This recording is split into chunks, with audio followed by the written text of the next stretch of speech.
Hello students, हम आज पढ़ेंगे सर्कुलेटरी सिस्टम। सर्कुलेटरी सिस्टम होता क्या है? सिस्टम देखते हैं। सिस्टम क्या होता है? दो ऑर्गन्स एक साथ मिलकर काम करते हैं, उन्हें हम सिस्टम कहते हैं। सिस्टम का मतलब ये है जब हमारे बॉडी में दो अंग मिलकर एक साथ काम करते हैं तो उन्हें हम सिस्टम कहते हैं। अब देखते हैं सर्कुलेशन क्या होता है। सर्कुलेशन का मतलब है जो ब्लड होता है वह सर्कल में मूव करता रहता है। ठीक है। अब देखते हैं प्योर ब्लड का मतलब ये है कि जब हम लोग सांस लेते हैं, जब ब्लड में ऑक्सीजन मिल जाता है तो उसे हम लोग कहते हैं प्योर ब्लड। और ब्लड में जब ऑक्सीजन नहीं मिला रहता है तो उसे हम बोलते हैं इम्प्योर ब्लड। ये फिल्ट्रेशन का काम लंग्स करता है। जब हम लोग एयर लेते हैं, लंग्स के पास एयर जाता है तो ब्लड के साथ ये मिलकर ब्लड प्योर हो जाता है, क्योंकि ब्लड में कार्बन डाइऑक्साइड रहता है और ये जब ब्लड के साथ मिलता है तो ये प्योर हो जाता है। इम्प्योर ब्लड उसे कहते हैं जब हमारे ब्लड में कार्बन डाइऑक्साइड रहता है तो उसे हम लोग बोलते हैं इम्प्योर ब्लड, या बोल सकते हैं डीऑक्सीजनेटेड ब्लड कहते हैं। जब ये इम्प्योर ब्लड ऑक्सीजन के संपर्क में आता है तो प्योर बन जाता है। ये काम लंग्स करता है। लंग्स केवल फिल्ट्रेशन का काम करता है, और जो हार्ट होता है वो केवल पंपिंग का काम करता है, ब्लड पंप करता है पूरी बॉडी में। और फिल्ट्रेशन का काम लंग्स करता है, केवल ब्लड को प्योर करने का काम करता है। सर्कुलेशन देखते हैं क्या होता है। हमारे बॉडी में गैस का एक्सचेंज होने पर हमारे बॉडी में ब्लड का फ्लो होता है, उसे सर्कुलेशन कहते हैं। सर्कुलेशन ये कह रहा है हमारे बॉडी में जो गैस होते हैं ना, जो गैस एक्सचेंज होने पर हमारे बॉडी में ब्लड का फ्लो होता है। गैस एक्सचेंज हो जाने पर जो ब्लड का फ्लो हो रहा है, मतलब जब ब्लड प्योर हो जा रहा है तो जो ब्लड का फ्लो होता है उसे हम लोग सर्कुलेशन कहते हैं। जो शुद्ध ब्लड है, जो मतलब ऑक्सीजनेटेड ब्लड है, वो अरोटा पूरे बॉडी में सप्लाई कर देता है, उसे हम लोग बोलते हैं सर्कुलेशन। ब्लड का फ्लो पाइप में होता है। ये तो पता है कि जो ब्लड का फ्लो होता है पाइप में ही होता है। सर्कुलेटरी सिस्टम दो ऑर्गन से मिलकर बना हुआ है, एक हार्ट और एक ब्लड वेसल्स। ये कह रहा है कि जो परिसंचरण तंत्र है, इसकी हिंदी होती है परिसंचरण तंत्र, यह दो ऑर्गन से मिलकर बना हुआ है, एक तो हार्ट हृदय और ब्लड वेसल्स। हार्ट देखते हैं। हार्ट का जो वेट है ना वो 300 ग्राम होता है, और मेल में 280 से 240 ग्राम होता है, एंड फीमेल में 230 से 280 ग्राम होता है। इसका आकार शेप मुट्ठी के आकार का होता है, यानी फिस्ट के आकार का होता है। लोकेशन इसका देखते हैं कहाँ होता है। हार्ट लंग्स के पास होता है। चेस्ट के बीच में एक हड्डी होती है, स्टर्नम, इसे स्टर्नम कहते हैं। स्टर्नम में दूसरी और छठी पसलियों के बीच में हृदय का झुकाव लेफ्ट साइड की तरफ होता है। हार्ट का कैरेक्टर मायोगेनिक होता है। हार्ट का कैरेक्टर मायोगेनिक मतलब कि मायोगेनिक होता है, ये केवल ब्लड को पंप करता है। ये इनवॉलेंट्री ऑर्गन है, ये हमारी इच्छा और नहीं इच्छा पर कार्य नहीं करती। हार्ट में 4 चैम्बर होते हैं। ये इनवॉलेंट्री ऑर्गन है। इसके कहने का मतलब है कि ये ब्लड को केवल पंप करता रहता है, 24 घंटे ब्लड को पंप करता रहता है। अगर ये ब्लड को पंप ना करे तो इंसान की मृत्यु हो सकती है। इसमें 4 चैम्बर होते हैं। ये हार्ट को समझने के लिए इसमें केवल 4 चैम्बर ऐसे ही बनाए गए हैं, केवल बच्चे इससे समझ सके।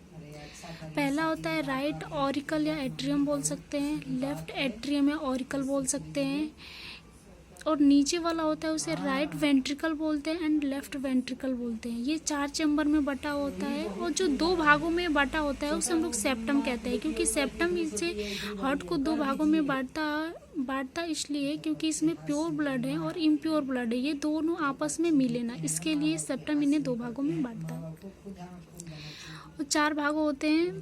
पहली और दूसरे राइट ऑरिकल और राइट वेंट्रिकल के बीच में ट्राइकस्पिड वॉल्व होते हैं, एंड लेफ्ट ऑरिकल और लेफ्ट वेंट्रिकल के बीच बाइकस्पिड वॉल्व होते हैं। ये केवल एक ही बार खुलते हैं। जब एक बार ब्लड आ जाता है नीचे तो ये वापस से बंद हो जाते हैं। वे विंडो की तरह काम करते हैं।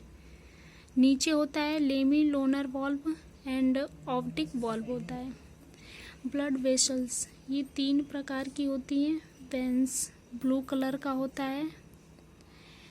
आर्टरी धमनी, आर्टरी को हिंदी में धमनी कहते हैं, ये रेड कलर की होती है, ये पूरी बॉडी में पाया जाता है। कैपिलरी कोशिका। फंक्शन ऑफ वेंस, हम लोग देखते हैं वेंस का फंक्शन क्या है। जो नसें होती हैं ना, उनका कार्य क्या होता है। वेन्स हमारे transportation of impure blood, veins होता है ना, वो क्या होता है, वेन्स जो हमारा होता है वो CO2 मतलब कि इम्प्योर ब्लड को कैरी करता है। इम्प्योर ब्लड मतलब डीऑक्सीजनेटेड ब्लड को कैरी करता है। फंक्शन ऑफ आर्टरी, आर्टरी की फंक्शंस देखते हैं। जो आर्टरी होती है ना वो धमनी होती है। आर्टरी हमारे बॉडी में प्योर ब्लड को कैरी करती है। आर्टरी हमारे बॉडी में ऑक्सीजनेटेड ब्लड को कैरी करती है। पल्मोनरी वेन्स प्योर ब्लड को कैरी करती है and pulmonary artery impure blood को कैरी करती है। जो पल्मोनरी वेन्स होती हैं मतलब कि जो फुफ्फुसिया नसें होती हैं वो क्या करती हैं, ऑक्सीजनेटेड ब्लड को कैरी करती हैं। कैरी का मतलब स्टोर करते हैं। और जो पल्मोनरी आर्टरी होती है वो इम्प्योर ब्लड मतलब डीऑक्सीजनेटेड ब्लड को कैरी करती हैं, स्टोर करती हैं। सबसे बड़ी सीरा वेना कावा होती है। वेना कावा मतलब हम लोग कह सकते हैं सुपीरियर वेना कावा और इन्फीरियर वेना कावा, ये सबसे बड़ी कावा होती है। और सबसे बड़ी धमनी अरोटा होती है। अरोटा जो हमारे बॉडी में, ये सबसे बड़ी धमनी होती है, आर्टरी होती है जो हमारी बॉडी में, पूरे बॉडी में ब्लड को सप्लाई करती है। कैपिलरी कोशिका स्मॉलेस्ट ब्लड वेसल्स होती हैं। जो कैपिलरी होती हैं वो सबसे छोटी ब्लड वेसल्स होती हैं। अरोटा प्योर ब्लड की कैरी करता है। जो अरोटा होता है, जो प्योर ब्लड होता है उसे कैरी करता है, क्योंकि अरोटा ही इसी के पास ब्लड जाता है तो ये हमारे पूरे बॉडी में सप्लाई करता है। फंक्शन कैपिलरी, ये हमारे वेन्स और आर्टरी को कनेक्ट करती है। कैपिलरी क्या करता है, ये हमारे वेन्स और आर्टरी को कनेक्ट करता है। वेन्स और आर्टरी को कनेक्ट करता है। हमारे बॉडी में न्यूट्रिएंट्स को कैपिलरी पहुंचाता है। बॉडी में न्यूट्रिशन को कौन पहुंचाता है, कैपिलरी पहुंचाती है। अब देखते हैं transportation of nutrition. Transportation of nutrition, ये डायग्राम था, इसमें बताया गया कैसे कैसे ब्लड आता है। इन्फीरियर वेना कावा और सुपीरियर वेना कावा से ब्लड आता है। CO2 ब्लड आता है मतलब अशुद्ध रक्त आता है। जब ब्लड में CO2 रहता है तो उसे इम्प्योर ब्लड या डीऑक्सीजनेटेड ब्लड कहते हैं। राइट एट्रियम से आएगा, फिर वो वॉल्व के थ्रू, ट्राइकस्पिड वॉल्व के थ्रू राइट वेंट्रिकल में जाता है। राइट वेंट्रिकल से जो सेमीलुनार वॉल्व होता है वो उसे लंग्स के पास ले जाता है, वहाँ से वो प्योर होता है। इस डायग्राम में ये सब दिखाया गया कैसे कैसे ब्लड प्यूरिफिकेशन होकर हार्ट्स के पास आता है और हार्ट से अरोटा के थ्रू पूरे बॉडी में सप्लाई हो जाता है। इम्प्योर ब्लड हार्ट में सुपीरियर वेना कावा और इन्फीरियर वेना कावा के द्वारा आता है। मैंने पहले ही बताया कि जो सुपीरियर वेना कावा होता है वो अशुद्ध ब्लड को हेड से लाता है एंड जो इन्फीरियर वेना कावा होता है वो लेग से इम्प्योर ब्लड को ले आता है। ट्राइकस्पिड इम्प्योर ब्लड को एक चैम्बर से दूसरे चैम्बर में भेजता है। तो ट्राइकस्पिड, ये मैंने बताया कि ये विंडो की तरह कार्य करता है। ये इम्प्योर ब्लड को जब एक चैम्बर से दूसरे चैम्बर में भेज देता है तो वो बंद हो जाता है। नहीं तो ये इम्प्योर ब्लड और प्योर ब्लड दोनों आपस में मिल सकते हैं, इसलिए वो बंद हो जाता है। लंग्स का मेन वर्क है प्यूरिफिकेशन ऑफ ब्लड। मैंने पहले बताया कि जो लंग्स करता है वो फिल्ट्रेशन का काम करता है। ये केवल ब्लड को प्यूरिफिकेशन करता है। प्यूरिफिकेशन कैसे करता है, ऑक्सीजन को ब्लड में मिलाता है जिससे कि ब्लड प्यूरिफिकेशन हो जाता है। हार्ट और लंग्स को पल्मोनरी आर्टरी कनेक्ट करती है। हार्ट और लंग्स को कौन, पल्मोनरी आर्टरी कनेक्ट करती है। पल्मोनरी का यूज्ड लंग्स में होता है। पल्मोनरी का मतलब ही होता है लंग्स। हिपेरिन वेन्स में ब्लड क्लॉटिंग को रोकता है। एंटीकोगुलेटिंग एजेंट है जो लीवर में बनता है। हिपेरिन वेन्स में ब्लड क्लॉटिंग को रोकती है। हिपेरिन एक ऐसा है जो कि ब्लड को क्लॉट होने से रोकता है। ये तो सभी जानते हैं। अगर ब्लड क्लॉट नहीं हुआ तो इंसान की मृत्यु हो सकती है। सपोज दैट हम लोग मान सकते हैं किसी व्यक्ति का एक्सीडेंट हो गया, अगर वो ब्लड ऑक्सीजन के संपर्क में आता है तो बहुत लोगों का ब्लड क्लॉट कर जाता है जिससे कि उनकी जान बच सकती है। अगर वो इंसान का ब्लड लगातार गिरता गया तो इंसान का वहीं पे डेथ भी हो सकता है, जिसके में हिपेरिन नहीं पाया जाता है। इसमें क्या कहा गया है, एंटी क्लॉटिंग एजेंट है जो लीवर में बनता है। ये कहाँ बनता है, लीवर में बनता है। हम लोग देखते हैं प्लेटलेट्स। प्लेटलेट्स सॉलिड पार्ट है प्लेटलेट्स को स्मॉलेस्ट ब्लड कार्पल्स होते हैं। प्लेटलेट्स में क्या होते हैं? स्मॉलेस्ट ब्लड कार्पल्स होते हैं। फंक्शन ऑफ प्लेटलेट, प्लेटलेट का फंक्शन क्या है? हेल्प इन ब्लड क्लॉटिंग, क्या करता है? ब्लड को क्लॉट करने में हेल्प करता है।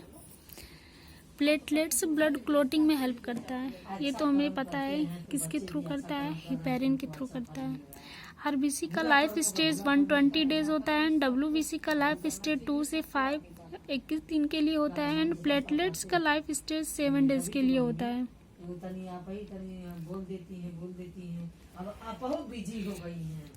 इतने दिन के बाद आरबीसी डब्ल्यूबीसी जितना दिन इनका होता है उसके बाद से ये खराब हो जाते हैं, मतलब नष्ट हो जाते हैं, इनकी एक्सपायरी डेट हो जाती है। ब्लड की उत्पत्ति बोन मैरो में होती है, तो हम लोग पहले पढ़े थे कि जो ब्लड है ना वो बोन मैरो में बनता है। सबसे बड़ी जो बोन होती है हमारे बॉडी में वहीं पे बनता है।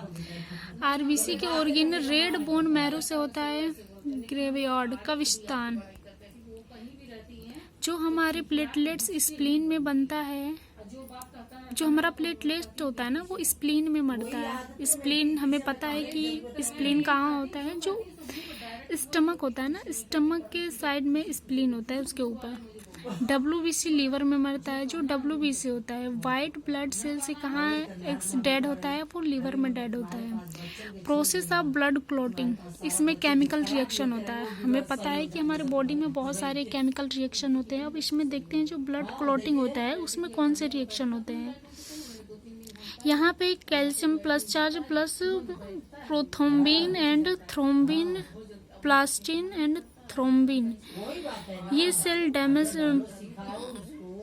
सेल होते हैं, प्लाज्मा के साथ मिलते हैं। डैमेज सेल मिलके क्या हो जाता है? हिपेरिन डीएक्टिव होता है। Thrombin plus fibrinogen and fibrin, protein plasma से बनता है। जब हाथ कटता है तो ब्लड में मिलता होता है, उसे फाइब्रिन एक दूसरे से जोड़ता है और जुड़ता है तो ब्लड क्लॉट हो जाता है। फाइब्रिन ब्लड प्लेट और क्या बनता है? क्लॉट। फाइब्रिन जो होता है, फिब्रिन, वो ब्लड के साथ, ब्लड मतलब प्लेटलेट्स के साथ मिलकर क्या हो जाता है? क्लॉट हो जाता है।